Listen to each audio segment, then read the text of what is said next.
Apa dampak yang paling signifikan atau efek dari pertambangan ilegal ini?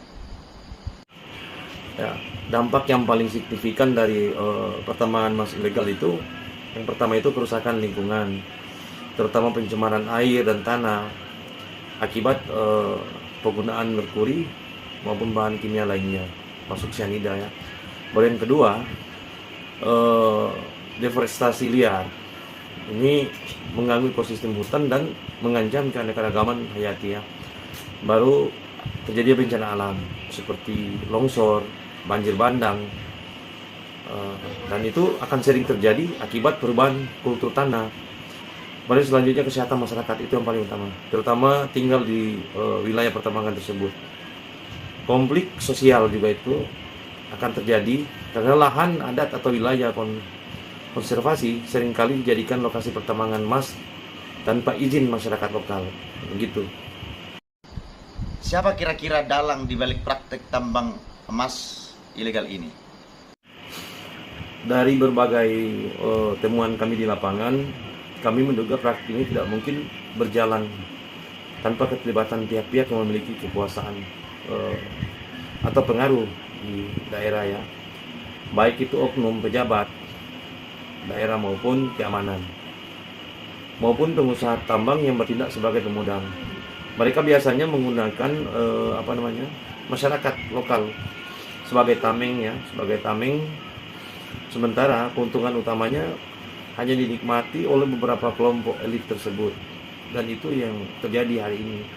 Itu menurut saya. Apa harapan masyarakat menyikapi pertambangan ilegal ini? Harapan kami sebagai masyarakat yang ada di BMR ya, pertama itu kami meminta pemerintah dan terutama itu APH ya, menindak tegas pelaku tambang ilegal.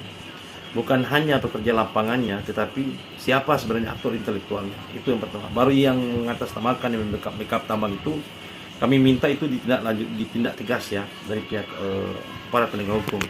Baru yang kedua, wilayah hutan adat dan kawasan lindung yang ada di wilayah BMR segera dipulihkan dan diberikan perlindungan hukum yang jelas. Baru yang ketiga, aktivitas tambang rakyat bisa difasilitasi secara legal. Dan paling utama itu ramah lingkungannya dengan melibatkan masyarakat secara langsung melalui wilayah pertambangan rakyat WPR sesuai ketentuan hukum yang berlaku di Republik ini. Baru yang keempat, harus ada transparansi dan keterlibatan masyarakat dalam proses pengawasan lingkungan dan pertambangan. Makasih.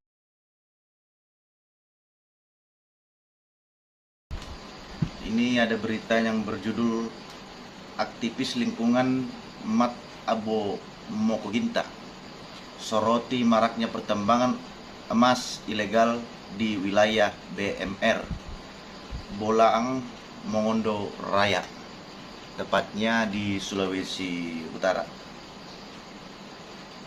Demikian sedikit saya bacakan. metronusanews.co.id BMR Sulut.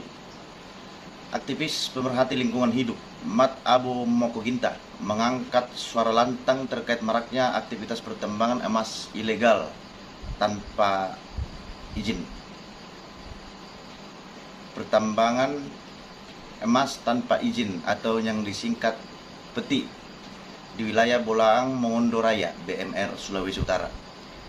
Ia menyampaikan keprihatinan mendalam atas dampak buruk yang ditimbulkan dari kegiatan ilegal tersebut, baik dari sisi hukum maupun lingkungan. Seperti halnya kita ketahui, bukan hanya di Sulawesi Utara saja, kalau kita baca di media-media yang lain, aktivitas pertambangan emas tanpa izin ini sudah banyak terjadi di daerah-daerah di Indonesia. Di sini kita ingin mengupas tuntas terkait berita yang naik di Metro Nusa News. Pak Rahmat sebagai aktivis lingkungan atau pemerhati lingkungan yang telah menyoroti pertambangan emas tanpa izin di Bolaang Mongondo, Sulawesi Utara. Ada beberapa hal pertanyaan yang ingin redaksi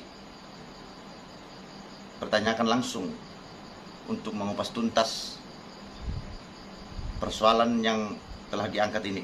Selamat malam Pak Rahmat Mokoginta. Warahmatullahi wabarakatuh. Selamat malam. Salam sejahtera untuk kita semua. Pertama-tama saya ingin mengucapkan terima kasih kepada pemirsa yang sempat menonton video ini. Semoga kita semua selalu dalam lindungan Tuhan Yang Maha Esa. Baik, terima kasih kami ucapkan kepada Pak Rahmat Mokoginta atau yang biasa disebut Mat Abu Mokoginta yang telah bersedia meluangkan waktunya hadir bersama kami Metro Nusa News dalam hal pembahasan peti pertambangan emas tanpa izin. Menurut pantauan Pak Rahmat Mokoginta, pertambangan emas ilegal ini sudah berlangsung berapa lama? Jadi menurut pantauan saya di lapangan, aktivitas pertambangan emas ilegal yang ada di wilayah Bolaboraya itu sudah berlangsung lebih 5-7 tahun terakhir. Aktivitas ini bermula dari skala kecil, bersembunyi. Namun dalam beberapa tahun terakhir, praktiknya semakin terbuka, masif. Apakah masyarakat secara organisasi atau personal sudah pernah membuat pengaduan terkait pertambangan ilegal ini? Ya, beberapa tokoh masyarakat maupun lembaga swadaya lokal, LSM lokal yang ada di wilayah BMR, bahkan tokoh adat telah menyampaikan pengaduan baik secara langsung ke pemerintah daerah maupun melalui surat terbuka ke aparat penegak hukum dan Dinas Lingkungan Hidup. Insya Allah kami akan membuat laporan ke Kementerian Lingkungan Hidup dan Kementerian ESDM. Bagaimana respon aparat penegak hukum menanggapi dan sudah sejauh mana tindakan yang diambil?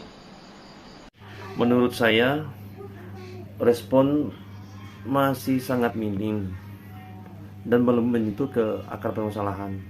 Ada beberapa operasi simbolik yang sudah mereka lakukan, maksudnya yang dilakukan oleh aparat, seperti penyitaan alat berat atau penutupan sementara lokasi tambang. Namun itu tidak berkelanjutan dengan penegakan hukum terhadap aktor intelektual atau pemodal di balik aktivitas ini. Hal ini menunjukkan kesan adanya dugaan ya pembiaran atau kami menduga adanya keterlibatan oknum aparat. Menurut Pak Rahmat Mokoginta, sebagai aktivis lingkungan, apa dampak yang paling signifikan atau efek dari pertambangan ilegal ini? Ya, dampak yang paling signifikan dari